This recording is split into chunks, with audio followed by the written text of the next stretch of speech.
Reflexiona los procesos históricos actuales en el entorno mundial. Posguerra Fría. Reconoce el impacto de la reunificación alemana. En 1945, con el término de la Segunda Guerra Mundial, los vencedores de Alemania, Estados Unidos, Inglaterra y la entonces Unión Soviética ocuparon y dividieron el territorio para su control.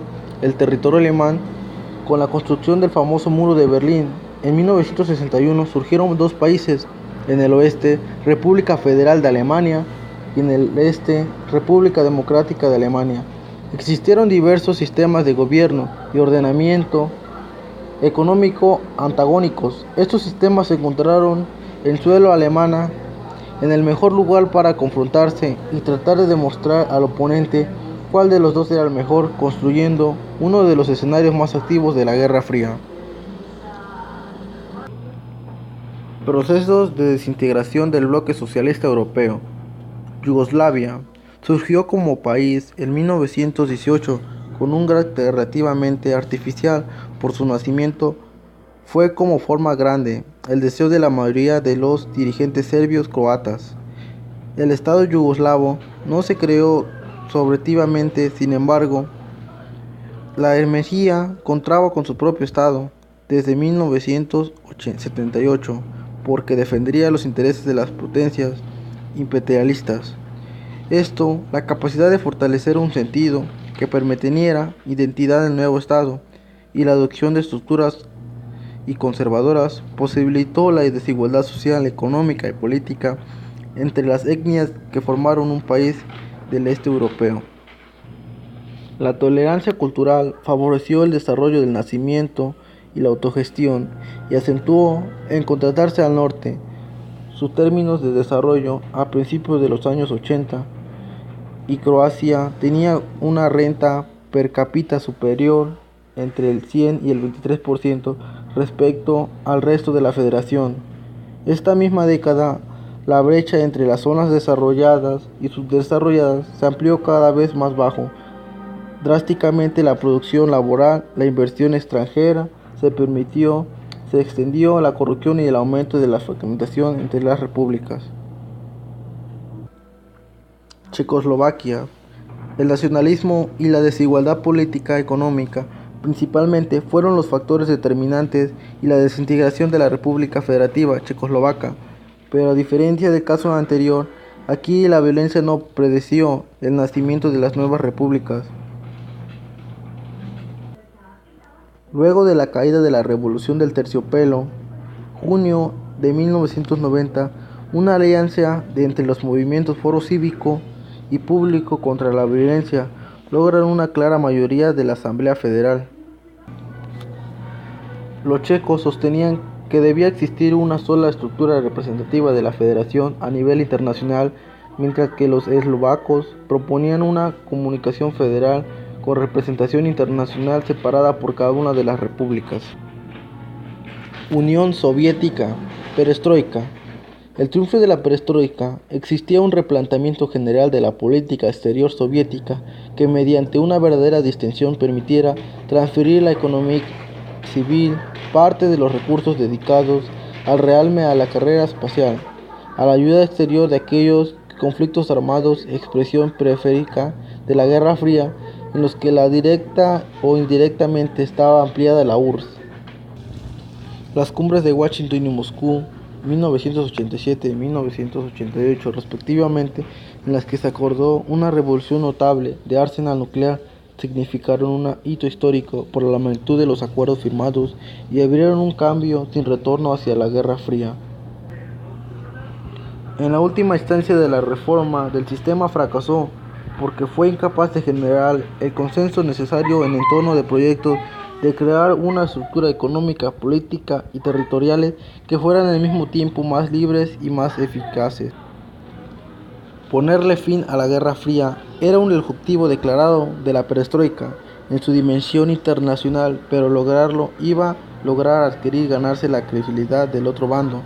Ahí es donde el líder soviético hizo despliegue de su notable habilidad política, su imagen de persona franca y sincera, así como de su insoluble magnetismo personal.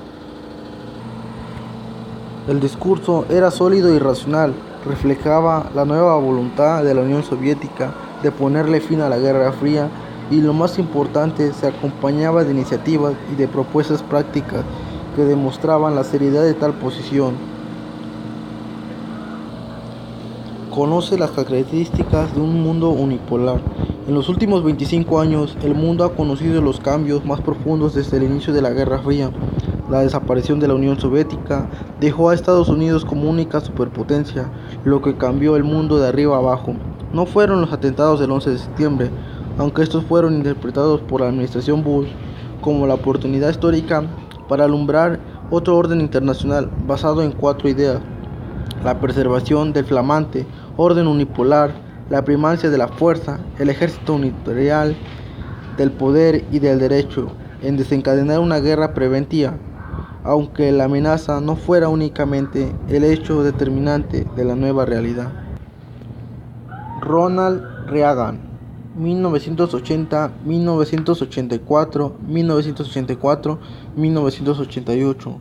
La invasión soviética en Afganistán parecía aprovecharse de la debilidad estadounidense posterior a la crisis económica de los años 70 y a la guerra de Vietnam. Eso fue uno de los factores que contribuyó al triunfo electoral en Estados Unidos del republicano Ronald Reagan en 1980, cuyo programa era muy conservador y nacionalista. Se comprometió a combatir con toda la energía en el Imperio Alemán, identificado como la URSS y sus aliados, entre los que concluía de manera una tanto forzada en nuevos enemigos como los integristas islámicos de Irán y de Libia, y los dirigentes nacionalistas del Caribe. Para reafirmar el orgullo nacional, Estados Unidos llevó a cabo varias operaciones militares relámpago contra pequeños países como Granada, una pequeña isla del Caribe invadida por los norteamericanos. Por supuesto, izquierdismo en 1983, Libia bombardeada en 1986 por ser considerarla responsable del terrorismo internacional. Reagan cambió la política militar en lo referente a la carrera armamentista. En lugar de aumentar el número de armas nucleares, se optó por crear nuevos misiles más precisos y potentes. También se decidió a desarrollar una serie de escudos contra las armas nucleares enemigas, lo que suponía cambiar del ataque como único camino a una defensa que dejara al enemigo sin armas de destrucción masiva. Para llevarlo a la práctica se destinó una colosal suma de dinero en 2 frentes principales. Por un lado, la iniciativa de defensa estratégica más conocida como Guerra de Galaxias, que desarrollaría nuevas tecnologías como el láser de rayos, magma o misiles interceptadores. Identifica las causas y consecuencias del intervencionismo en Medio Oriente, un conflicto de la complejidad y proporciones de la guerra del siglo XXI, inaugurada por el ataque de las Torres Gemelas de Nueva York el 11 de septiembre de 2001. El dominio productivo y comercial del mundo por transnacionales que rebasan incluso el poder de los estados nacionales. Es un dominio que tiene que ver con el soporte militar de los Estados Unidos, Europa y Japón. La globalización es eso, el dominio mundial de los recursos por las transnacionales con el apoyo del arsenal militar imperial y la capacidad de movilidad instantánea de los capitales. Hoy, la intervención militar se desarrolla en ocasiones con el aval de la ONU y la comunidad internacional en armas, cerrando el desarrollo de interés económico tras razones políticas o humanitarias. A la vez, se deja de intervenir en otras ocasiones en zonas donde no existen intereses estratégicos y donde no importa la muerte por millones en los enfrentamientos, como sucede en los conflictos tribales al sur de África o debido a la hambruna como en la Etiopía. Estas intervenciones son cruciales para entender la agresión de las Torres Gemelas y el Pentágono. El odio y el rencor árabe fanático no se levantan sobre la nada, son una respuesta inmoral, pero respuesta al fin y al cabo a la larga cadena de agresiones imperiales. La política imperial es causa de la mayor parte de los males en la región del Medio Oriente y Asia Central, aunque en ella se suma la pésima, dependiente y oligárquica gestión de los gobiernos árabes, que mantienen en la mayor parte de los países de la zona distribuciones del ingreso escandalosamente desiguales. La política imperial hizo que un grupo de interpretaciones guerristas de Islam, comandado por Laden, cobrara fuerza, se extendiera, aprendiera técnicas terroristas y manejos financieros internacionales purinos.